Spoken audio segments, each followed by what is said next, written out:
اللہ بادشاہ جی کہتے ہیں میں نے اپنے اوپر فرض کر لیا ہے تمہارے اوپر رحم کرنا، اور ہوگا کب؟ جب ہم اپنے سلام کو شیئر کریں گے، اور جب تمہارے پاس وہ لوگ آئیں رسول جو ہماری آیتوں پر ایمان لے کر آئے، فَقُلْ سَلَامٌ عَلَيْكُمْ، جس سے خوف کر کے آپ نے سلام لیا اس کے لیے عذاب ہے۔ ٹھیک ہے جی، پہلی بات آداب معاشرت میں یہ ہے کہ ہمیں اپنے سلام کو ترک نہیں کرنا چاہیے۔ جب تم سے سلام لیا جائے نا تو تمہیں چاہیے کہ اس سلام کا جواب دو، فَحَيُّوا بِأَحْسَنَ مِنْهَا، جب بہتر طریقے سے جواب دو، اگر بہتر طریقے سے نہیں بھی نہ دے سکتے تو خاموش پھر بھی نہ رہو۔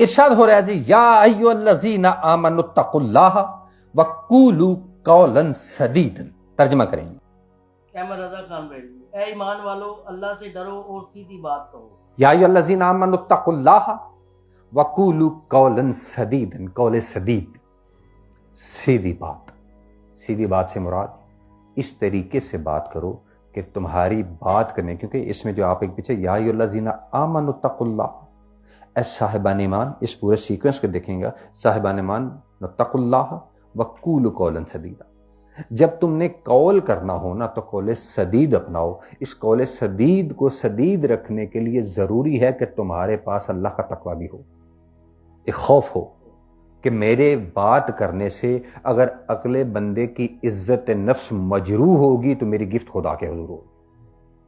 یہ خوف جو ہے نا یہ اندر ہونا چاہیے۔ قول سدید اس طریقے سے بات کرنا ہے کہ آپ کا جو مخاطب ہے اس کی عزت نفس مجروح نہ ہو، وہ آپ کے بات کرنے سے ڈی گریڈ نہ ہو کسی صورت۔ جس طرح قرآن مجید میں ایک حکم موجود ہے، وَلَا تَنْسَوْا الْفَضْلَ بَيْنَكُمْ، اور جب تم ایک دوسرے سے بات کرتے ہو نا تو ایک دوسرے کو عزت دینا نہ بھولا کرو۔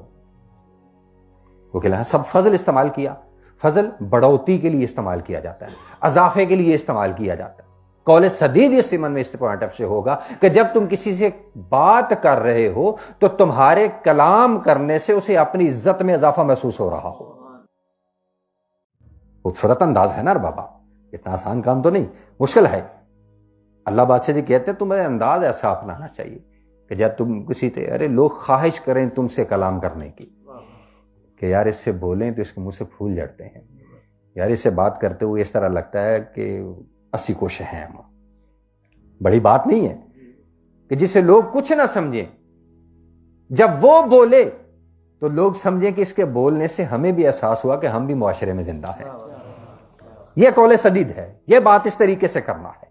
اللہ بادشاہ جی کہتے ہیں تم یہ کام کرو، حالانکہ یہ ڈیلنگ قول سدید جو ہے، قول سدید پبلک ڈیلنگ ہے، ہماری لوگوں کے ساتھ ہے نا، ہم گفتگو کرتے ہیں، کلام کرتے ہیں کسی کے ساتھ، ہماری لوگوں کے ساتھ پبلک ڈیلنگ ہے، لیکن خدا اپنے بندوں کے ساتھ حسن تکلم کا اجر کیا دے رہا ہے؟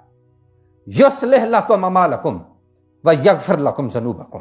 رضا خان بیٹھی، تمہارے اعمال تمہارے لیے سنوار دے گا اور تمہارے گناہ بخش۔ اچھا مزے کی بات پتہ کیا، پچھلی آیت میں ہم کیا ڈسکس کر رہے تھے؟ جس نے اپنی اصلاح کر لی، وہاں اصلاح کا عطف ہماری جانب تھا، وہاں ایفرٹ اصلاح کے لیے ہمیں کرنی پڑی تھی، ہمیں کوشش کرنی پڑی۔ اللہ بادشاہ جتنے نہیں، رک جاؤ اب ٹھہر ذرا، تو ایسا کر، تو صرف ایک کام کر، تو میرے بندوں کے ساتھ بول ذرا اس طریقے سے کہ انہیں عزت محسوس ہو۔ اگر تم میرے بندوں کے ساتھ اس طریقے سے بولے گا نا، تمہیں اپنے اعمال کی اصلاح کرنے کی ضرورت نہیں۔ یصلح لکم اعمالکم، میں ہوں نا تمہارے اعمال کی اصلاح کرنے والا، اللہ خود ہمارے اعمال کی اصلاح کر دے گا۔ وَيَغْفِرْ لَكُمْ ذُنُوبَكُمْ وَيَغْفِرْ لَكُمْ ذُنُوبَكُمْ وَيَغْفِرْ لَكُمْ ذُنُوبَكُمْ۔ اللہ اکبر، خدا ہمارے ذنوب کے لیے غفر سے کام لے لے گا۔ غفر جانتے ہیں نا پھر کیا ہے؟ عفو اور غفر میں فرق کیا ہے؟ عفو ہوتا ہے درگزر سے کام لینا۔ آپ کسی چیز کے، میں چھوٹی سی ایک عربی لغت کے حوالے سے اس کی ایک مثال دے دیتا ہوں۔ فار ایگزامپل، میری ایک سفید چادر ہے، میرے سفید چادر کے اوپر ایک کالا داغ لگا ہوا ہے جو برا لگ رہا ہے۔ اب دو بیہیویئر ہیں، میرے دوست کی چادر ہے، میں اس کے پاس بیٹھا ہوں. دو بیہیویئر ہیں. ایک یہ ہے کہ وہ دھبا اگر برا لگ رہا ہے نا تو میں اسے دیکھنا چھوڑ دوں, میں اس کی طرف دھیان ہی نہ کروں. یہ عفو ہے. میں بے شک دھیان نہیں کر رہا لیکن میں نے دوسرے لوگوں کے دیکھنے کے لیے چھوڑ دیا. اعراض کیا تو میں نے کیا, درگزر سے کام لیا تو میں نے لیا. یہ عفو قرار پاتا ہے. غفر یہ قرار پاتا ہے کہ میں اس دبے کے اوپر اپنا ہاتھ رکھ دوں, نہ میں خود دیکھتا ہوں نہ میں کسی اور کو دیکھنے دوں گا. غفر گناہوں کو اس طریقے سے چھپا دینے کو کہتے ہیں کہ دیکھنے والے کو لگے کہ جیسے یہ گناہگار ہے ہی نہیں. خدا اپنی ستاریت سے کام لیتا ہوا اس کے گناہوں سے اس طریقے سے چھپا دے کہ لوگوں کو وہ پارسا لگنا شروع ہو جائے. یغفر لکم ذنوبکم, ہم تمہارے ذنوب کے لیے, تمہارے گناہوں کے لیے غفر سے کام لے لیں گے. وَمَن یُطِع اللَّهَ وَرَسُولَهُ فَقَدْ فَازَ فَوْزًا عَظِیمًا. ہاں جی. اور جو شخص اللہ اور اس کے رسول صلی اللہ علیہ وسلم کی فرما برداری کرتا ہے تو بے شک وہ بڑی کامیابی سے سرفراز ہوا. بھائی ہم نے تو کیا ہی دینا ہے نا, اللہ کے رسول میں وما علینا الا البلاغ, نہیں ہے ہمارے لیے کچھ بھی مگر یہ ہے کہ تم لوگوں کو بس بتا دینا, ہمارا کام بات کر دینا ہے. میں بھی تو کر ہی رہا ہوں, پہنچا رہا ہوں, اور میں بھی کہہ سکتا ہوں آخر میں وما علینا الا البلاغ, ہمارے لیے کچھ نہیں مگر جس کے لیے کہ ہم بس جو بات ہم نے آپ کو بتا دی. عمل کرنا نہ کرنا تو بہرحال آپ کے کوٹ میں ہے, آپ پر. اللہ بادشاہ جی نے ومن یطع الرسول یطع اللہ ورسولہ فقد فاز فوزا عظیما. اللہ بادشاہ جس لیے کہتے ہیں کہ اللہ کے اور اس کے رسول کے جس نے بات مان لی. یوتی اطاعت کی بات ہو رہی ہے, اطاعت قول کی بات ہے, بات پیچھے کیونکہ قول کی ہو رہی ہے. کتنی خوبصورت بات ہے. یہاں اللہ بادشاہ جی نے اتباع کی بات نہیں کی. اتباع کی بات تب ہوتی جب پیچھے کسی فعل کا ذکر ہو رہا ہوتا. پیچھے ذکر ہے قولاً سدید کا. اللہ بادشاہ جی قول کی بات کر رہے ہیں, اور ساتھ ہی ادھر کہتے ہیں اللہ بادشاہ جی کہ جو میں نے اور میرے رسول نے کہا ہے نا, اگر تم اس پر عمل کر لو فقد فاز فوزا عظیما, تو یہ سب سے بڑی کامیابی ہے کہ تم اللہ اور اس کے رسول کی بات مان لو. کہ وہ تمہیں کہتا ہے بولنا سیکھ جا چنگے طریقے میں, کسی طریقے سے بولنا سیکھ جاؤ. ہم نے ابھی تک کیا سیکھا؟ سلام لینا ضروری ہے, جہاں جہاں ہم واجب ہے سلام لینا ضروری ہے, اور سلام لینے سے زیادہ ضروری ہے سلام کا جواب دینا. اور سلام کے جواب دینے کے بعد یہ سیکوینس ہے نا, سلام کے بعد گفتگو کی ابتدا ہوتی ہے. میں نے یعنی سیکوینس کے تحت اس آیت کا انتخاب کر لیا کہ اب گفتگو کی ابتدا ہو رہی ہے نا اگر, تو پھر گفتگو کی ابتدا قولاً سدید سے ہونی چاہیے, اللہ سے ڈرتے ہوئے. اب تمہیں دوسرے بندے کے معاملے میں خدا سے ڈرتے ہوئے, کوئی چھوٹا ہے کوئی بڑا ہے, اور میں ایک بات کروں آپ لوگوں, بڑوں کے معاملے میں جب ان سے ہم کلام ہو رہے ہوں تو خدا سے ڈرنے کی ضرورت ہے, لیکن جسے آپ اپنی نظروں میں کم تر سمجھ رہے ہیں اس کے لیے زیادہ خوف زدہ ہونے کی ضرورت ہے. تو مولا حسین بادشاہ کا ارشاد ہے, آپ نے ارشاد فرمایا تھا جس کا کوئی نہ ہو اس پر ظلم کرنے سے پرہیز کرنا کہ اس کا خدا ہوتا ہے. جسے تم کم تر سمجھ لو کہ یہ دے مگر کنے ہونا ہے, اس سے سپورٹ کون کرے گا, اس کے معاملے میں تمہیں ڈرنے کی زیادہ ضرورت ہے.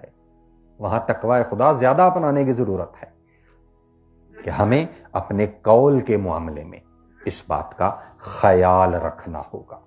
ٹھیک ہے جی, میں تھوڑا اور آگے بڑھتا ہوں, ٹائم آپ کا بڑی تیزی کے ساتھ گزر رہا ہے.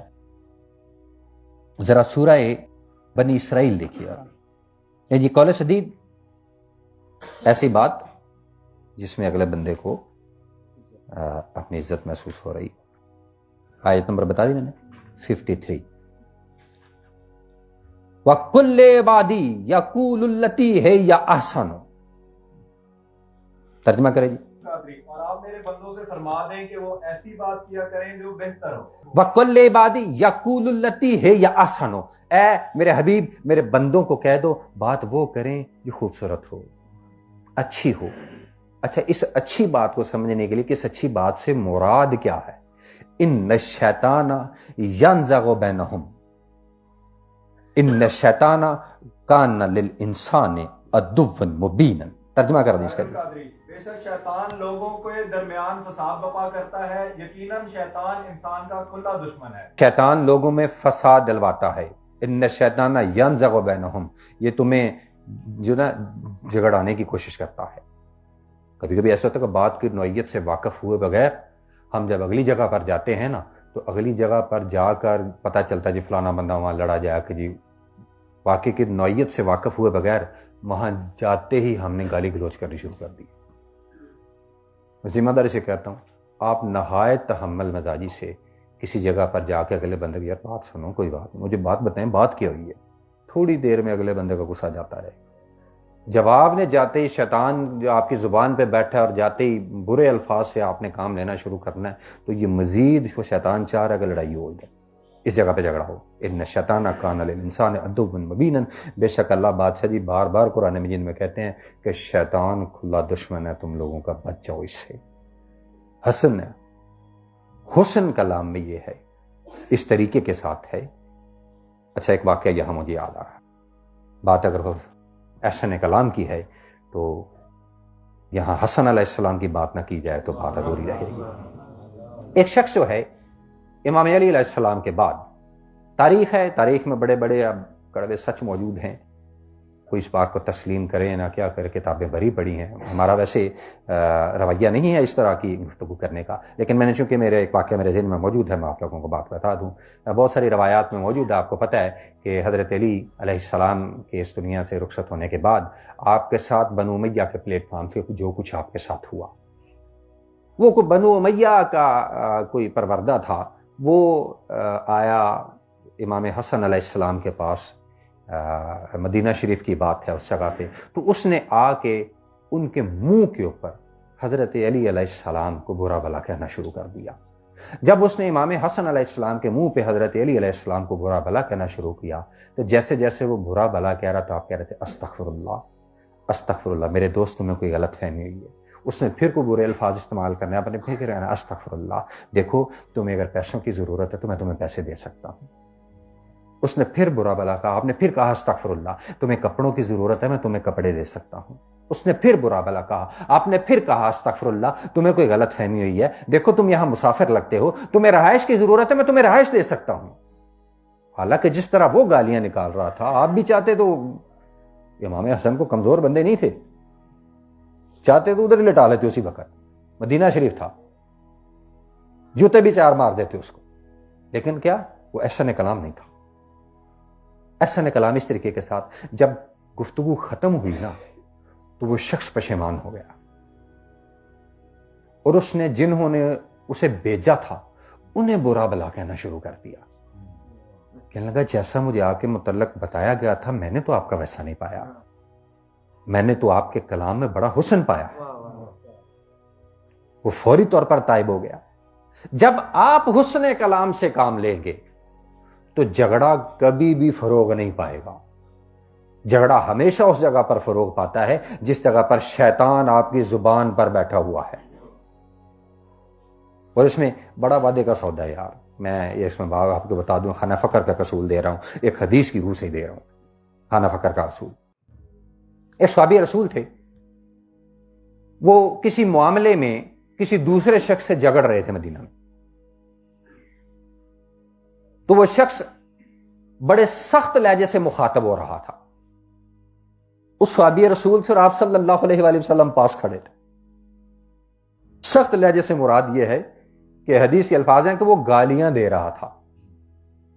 جب تک تو وہ شخص خاموش رہا، وہ صحابی رسول خاموش رہے، حضور صلی اللہ علیہ وآلہ وسلم دوسرے شخص کی جو وہ گالیاں دے رہا تھا اس کی گالیوں پر مسکرا رہے تھے.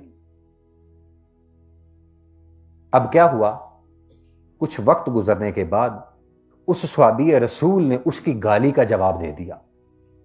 آپ صلی اللہ علیہ وآلہ وسلم وہاں سے چل لیے.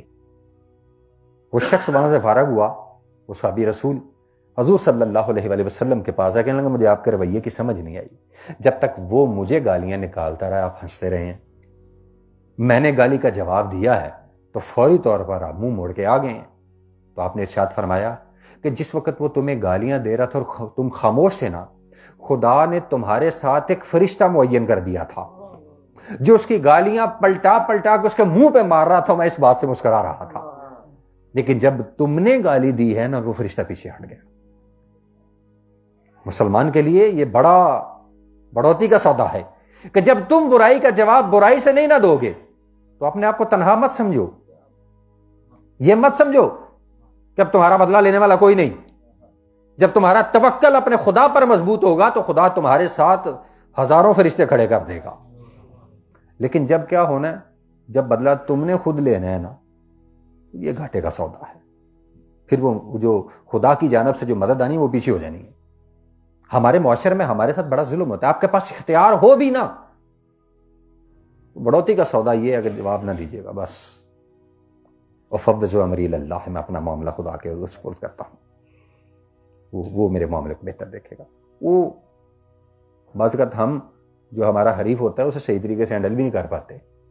احسن یہ ہے کہ تمہارے ساتھ اگر کوئی زیادتی کر رہا ہے نا تو احسن طریقے سے اس کا جواب دو. وہ اوپر جو بیٹھا دیکھ رہا ہے نا وہ بڑے کمال طریقے کے ساتھ، اگر تمہیں شیطان کی نہیں نہ مانی تو رحمان تمہاری مدد کے لیے اتر آئے گا. یہ پکی بات ہے. یہ احسن ہے کہ تم اپنے ساتھ کی گئی زیادتی کا بدلہ نہ لو، اسے موقع دو اس کی اصلاح کرنے کے لیے اس طریقے کے ساتھ. اچھا جی، ہم نے کال سے بات شروع کی ہے. آگے جی کال کرتے ہوئے سلام سے، سلام کا جواب ہے یعنی کال سدید ہے، اور احسن طریقے کے ساتھ بہیو جو ہے اپنانے کے حوالے سے ہم نے بات ابھی تک کی ہے جی. اچھا میں بات تھوڑی سی آگے بڑھاؤں اگر آپ لوگوں کی اجازت ہو تو. اچھا جی یہاں آپ اس طرح کر لیں جی کہ سورہ حج نکاح 22 نمبر ہے، اس کی 30 نمبر آیت میں تلاوت کرنے لگا ہوں. ذالک ومن یعظم حرمات اللہ فہو خیر لہ عند ربہ وأحلت لکم الانعام الا ما یتلی علیکم فاجتنبوا الرجس من الاوثان واجتنبوا قول الزور. ترجمہ کریں جی. احمد رضا خان بریلوی. بات یہ ہے کہ جو اللہ کی حرمتوں کی تعظیم کرے تو وہ اس کے لیے اس کے رب کے ہاں بھلا ہے، اور تمہارے لیے حلال کیے گئے بے زبان چوپائے سو ان کی جن کی ممانعت تم پر پڑی جاتی ہے تو دور ہو بتوں کی گندگی سے اور بچو جھوٹی بات سے. حاجی کے متعلق یہ بات ہو رہی ہے. ذالک ومن یعظم حرمات اللہ فہو خیر لہ، اور جو اللہ کی حرمات کی تعظیم کرتا ہے تو یہ تمہارے لیے خیر میں ہے عند ربہ، تمہارے رب کے پاس. وأحلت لکم الانعام، اور تمہارے لیے چوپایوں کو حلال کر دے گا. الا ما یتلی علیکم، ما سوائے ان کے جنہیں واضح طور پر تم پر بتا دیا گیا ہے کہ یہ والے چوپائے تم نے نہیں کھانے. فاجتنبوا الرجس من الاوثان، بتوں کی پرستش سے باز رہو، جسے رجس قرار دیا گیا ہے. اس سے بات رہنا شرک کرنے سے محفوظ ہونے کے حوالے سے یہ بھی آداب معاشرت میں بات اب شام کر لیں بے شک. لیکن آگے ایک بات کی گئی ہے وَاجْتَنِبُوا قَوْلَ الزُّورِ. کیا ترجمہ اس کا کیا گیا جی؟ اجتناب کرو. نہیں، مجھے جھوٹی بات کا مطلب ہے، میرا حال ہے بالاتفاق سب نے اس کا ترجمہ جو ہے نا جھوٹا کیا ہوگا. چلیں اس کا ایک ترجمہ جھوٹا بھی ہے. ہاں آپ کے پاس قول باطل. چلے انہوں نے تھوڑی سی ڈیفرنٹ بات کر دی ہے، یہ ٹھیک ہے قول باطل. واجتنبوا قول الزور ہے، انہوں نے جھوٹی بات اس لیے کہ کوئی جھوٹی بات جو ہے اس میں اثر نہیں ہوتا. یہ ایسی بات کہنے کے متعلق کہا گیا ہے کہ تم واجتنبوا قول الزور، اجتناب کرو قول زور سے. نہیں یار، قول زور میں آپ کو ایک مثال اور دے دیتا ہوں، میرا خیال ہے اس سے بہتر آپ کو قول زور سمجھ نہیں آئے گا. الدنیا زور وطالبها کلاب، حضرت علی علیہ السلام کا قول، بڑا معروف قول ہے. کیا قول ہے بلا؟ دنیا ایک مردار ہے اور اس کی خواہش رکھنے والے کتے ہیں. یہاں لفظ زور استعمال ہوا. الدنیا زور، اب قول زور کہا گیا ہے ایسی بات جو مردہ ہو، منفعت بخش نہ ہو، لا حاصل گفتگو، یعنی جس بات کا کوئی نتیجہ نہ ہو. اللہ اکبر، یار خدا کیا بات ہے، بولنا سکھا رہا ہے خدا. دیکھیں یہاں اللہ حسن کلام کے ساتھ ساتھ اب اللہ کہہ رہا ہے کہ تمہیں کون یہ اس طریقے سے تمہیں بات کرنی چاہیے اور اس طریقے سے نہیں کرنی چاہیے. یہ بھی بڑا ضروری ہوتا ہے عمل کہ کس طریقے سے کرنی ہے، لیکن اس طریقے سے یہ نہیں کرنی. اب کون سے نہیں کرنی؟ واجتنبوا قول الزور، تمہیں ایسی بات نہیں کرنی چاہیے جس کا مقصد ہی نہ ہو، اس کا کوئی بات کرنے کے بعد اس کی آؤٹ پٹ کوئی سامنے نہ آئے. تمہیں اپنی گفتگو کو بڑی ناپ تول کے کرنی چاہیے، سوال ہے بے جا گفتگو کرنے سے نہیں. ہمیں ایسی باتوں سے اعراض کرنا چاہیے، محفوظ رہنا چاہیے، اجتناب کرنا چاہیے جن کا فائدہ ہی کوئی نہ ہو. ٹھیک ہے جی، یعنی حسن کلام ہے وہاں ان باتوں سے باز رہنے کا بھی حکم دیا. میں تیزی کے ساتھ ایک آیت اور، آپ اس سے آگے والی سورہ دیکھیں ذرا، مجھے ایک آیت اور دن میں آئی ہے سورہ مومنون، میں اس کی شروع سے ہی پڑھ لیں. قد افلح المومنون الذین هم فی صلاتهم خاشعون. ترجمہ کریں جی. احمد رضا خان بریلوی. بے شک مراد کو پہنچے ایمان والے جو اپنی نماز میں گڑ گڑاتے ہیں. ایمان والے فلاح پا گئے. الذین هم فی صلاتهم خاشعون، یہ ان لوگوں کی بات ہے جو اپنی نماز میں خشوع سے کام لیتے ہیں. خدا رہا خشوع. والذین، کون لوگ ہیں یہ؟ ہم عن اللغو معرضون. ترجمہ کریں جی. قادری، اور جو بےہودہ باتوں سے ہر وقت کنارہ کش رہتے ہیں. اچھا، بےہودہ لغو معرضون، انہوں نے کام اور بات، انہوں نے بات رکھ لیا. اس میں وسعت رکھتی ہے بات سے لے کر کام تک. لغو جو ہے پیچھے جو قول زور کیا تھا، لا حاصل گفتگو. ٹھیک ہے، لغو بات کہتے ہیں اضافی گفتگو. آپ کو پتہ ہے سم ٹائم ایسا ہوتا ہے کہ کبھی بندے کو احساس ہوتا ہے یار میں بہت ہی گل کر گیا. بالخصوص جب کہیں آپ انٹرویو دینے گئے ہو نا، تو انٹرویو میں جب اخبار پڑھنی شروع کر دینا آپ، تو یہ لغو والا معاملہ ہو جاتا ہے کہ یار ٹو دا پوائنٹ. مجھے حالانکہ مجھے یعنی جب میری ٹریننگ ہو رہی تھی مجھے بتایا گیا تھا کہ جب بھی کوئی سوال تم سے پوچھا جائے تو ٹو دا پوائنٹ جواب دینا، اس سے اضافی نہ کرنا. لغو کام جب بھی ہوگا بندہ پھنس جائے گا. وہ ان اللغو معرضون، اضافی بات نہیں کرتے، ٹو دا پوائنٹ بات کرتے ہیں. یہ آپ اگر اپنے کلام میں حسن چاہتے ہیں تو ان چیزوں کا خیال رکھنا تو بڑا ضروری ہے.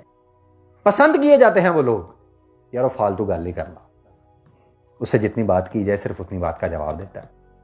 تو کچھ ایسے ہوتے ہیں انہیں کہنا پتا ہے خدا کا نام ہے خاموش ہو جاؤ. یار تینوں اور کوئی بندہ نہیں لبھدا جڑا نا. جتنے بھی یار دوست ہیں سارے یار دوستوں میں ایک ضرور ہوتا ہے ایسا جسے ریکویسٹ کرنی پڑتے خدا کا نام ہے خاموش ہو جاؤ. یار کیا تم کبھی ادھر کی ادھر کو بات کو مقصد ہے جو بات تم کر رہے.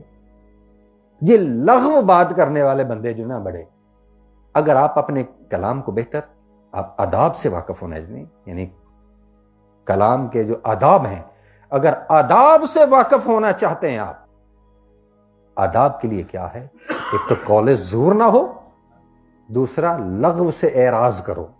معرضون کہا گیا ہے. جو اضافی باتیں ہیں نا چھوڑ دو، دفع کر کی لوڑ ہے کام کرنے.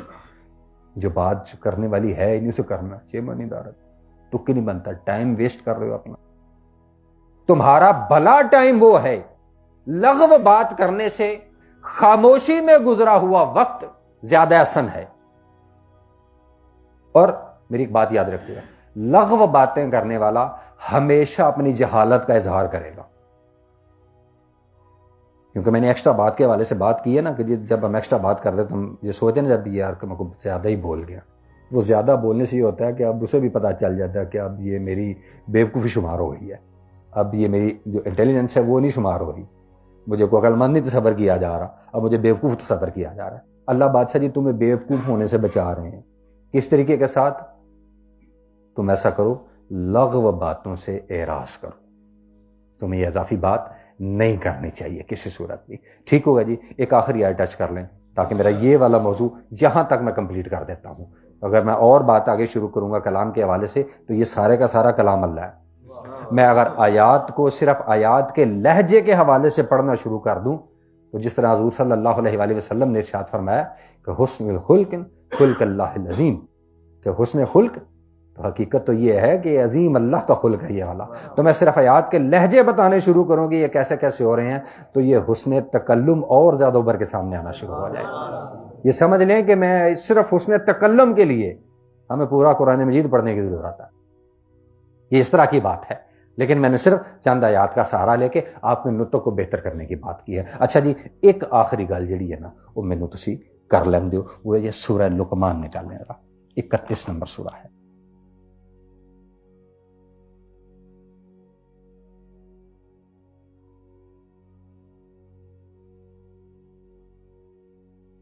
چلیں یہ آپ سمجھ لیں کہ یہ کیا کہا جاتا ہے اسے جی،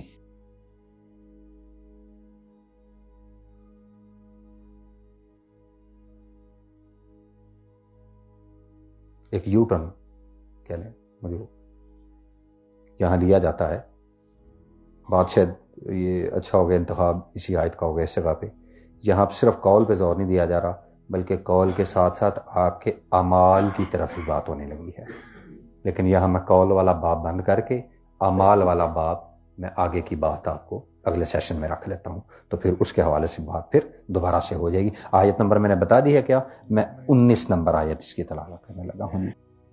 ارشاد ہو رہا ہے وقصد فی مشیے کا وغزز من صوتے کا،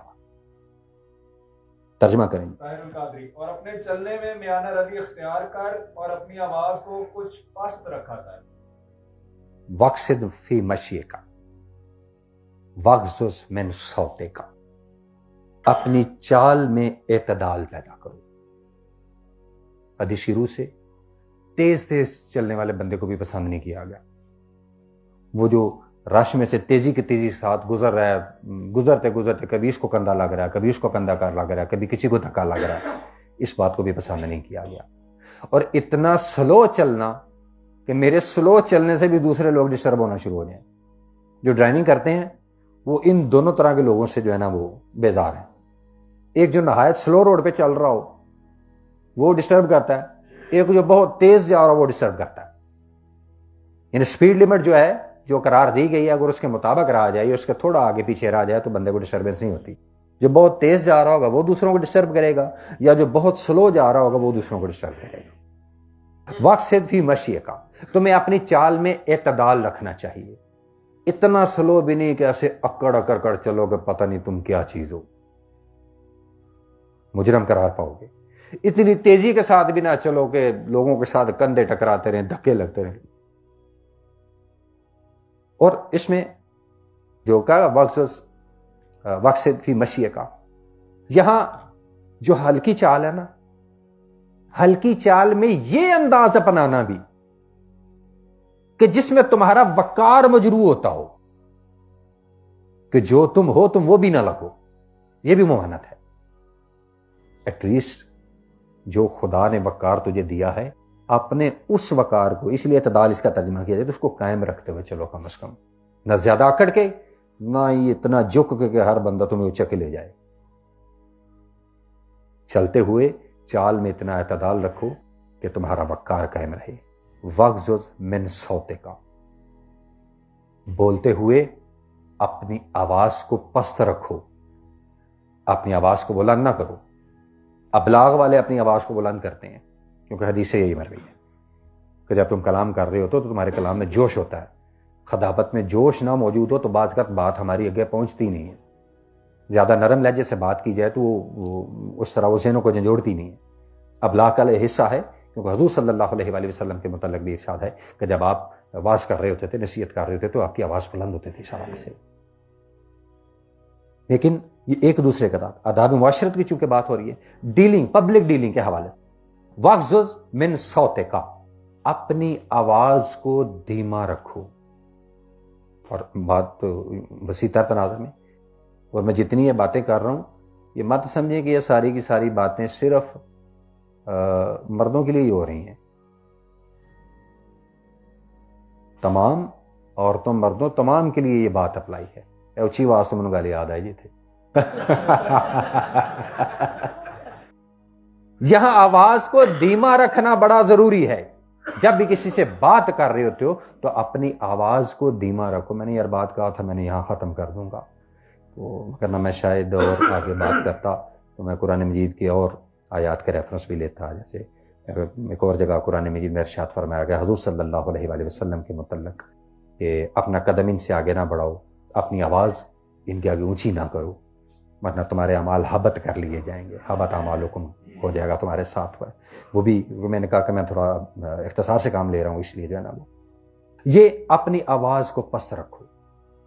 یہاں اصحاب کا طریقہ کار ہوا کرتا تھا، تو آپ صلی اللہ علیہ وآلہ وسلم کے ساتھ جب کوئی بات سیکریٹلی کرنا چاہتے تھے نا تو ان کا ایک انداز ہوتا تھا وہ حضور صلی اللہ علیہ وآلہ وسلم کے اتنے قریب ہو جاتے تھے اور اتنی آواز کو دھیما رکھتے تھے کہ تو دوسرے تک نہیں پہنچتی تھی، اور حضور ختمی مرتبہ علیہ تحیت کے لیے بھی اس آواز کو جو ہے یعنی بلند نہ ہو کہ میں دور سے آپ صلی اللہ علیہ وآلہ وسلم کے لیے آواز کو بلند کرنا پڑے۔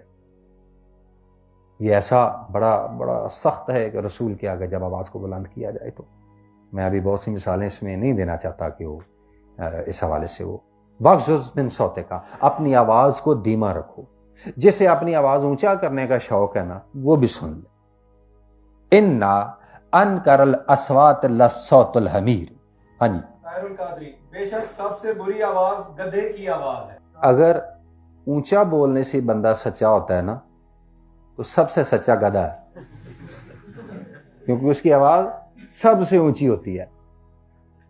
اور امام نے فرمایا کہ جانوروں میں سے سب سے بری آواز جو ہے وہ گدھے کی آواز کو قرار دیا گیا، اس لیے ان انکر الاصوات لصوت الحمیر کے حوالے سے قرآن مجید کی اس آیت کی روح سے کہ بے شک سب سے بری آواز گدھے کی آواز ہے۔ وہ دی آواز ہے گدھے اسی سیکوینس ویکھیا کرو، ایتھوں چکدا او تے جا کے پھر اولی تلے، یعنی کوئی مقصد نہیں ہوتا اس میں۔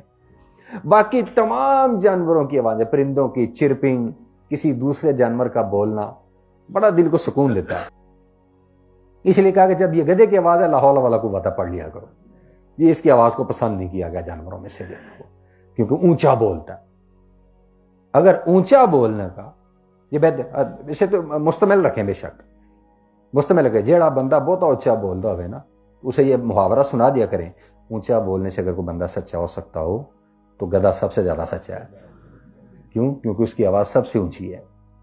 سچائی اونچا بولنے میں نہیں، سچائی وَغْضُضْ مِن صَوْتِكَ میں ہے۔ اپنی آواز کو دھیمے لہجے سے بات کرو، اگلا بندہ تمہارے دھیمے لہجے سے ہی شرم کر جائے گا کچھ، یار اگلا بندہ آرام سے میرے ساتھ بول رہا ہے تو مجھے اس کے ساتھ آرام سے ہی بولنا چاہیے۔ ان انکر الاصوات لصوت الحمیر، کیونکہ سب سے بری آواز گدھے کی آواز ہے، اور اس میں برائی اس کی آواز کا پیچھے، چکے آواز کو کم کرنے کے لیے پس کرنے کے حوالے سے بات ہو رہی ہے، اسی لیے گدھے کی مثال اس لیے دے دی گئی کہ اس کی آواز سب سے اونچی آواز ہے۔ میری دعا ہے کہ ابھی تک جتنا کلام کے حوالے سے ہم نے حسن تکلم کے حوالے سے جو بات کی ہے، جو اللہ بادشاہ جی کی کہ وہ اللہ اور اس کے رسول کی جو اطاعت کرے گا فقد فاز فوزا عظیما، تو سب سے بڑی کامیابی تو پھر یہی ٹھہری ہے۔ بابا میں نے اللہ کی باتیں، رسول اللہ صلی اللہ علیہ وآلہ وسلم کی وساطت سے قرآن ہم تک پہنچا، آپ صلی اللہ علیہ وآلہ وسلم بھی اس میں شامل، کیونکہ اللہ نے بھی یہ بات کہہ دی جس نے رسول کی اطاعت کی اس نے میری اطاعت کی۔ آپ رسول کی بات کو بھی مان لیتے تو یہ بھی اللہ ہی کی بات کو ماننا ہے۔ در حقیقت ہمیں میرا کریم رب اپنے اقوال میں اور اپنے افعال میں اللہ اور اس کے رسول کی باتوں کو تسلیم کرنے کی توفیق عطا فرمائے۔ اللہ مالک آپ کا حامد ناصر ہے۔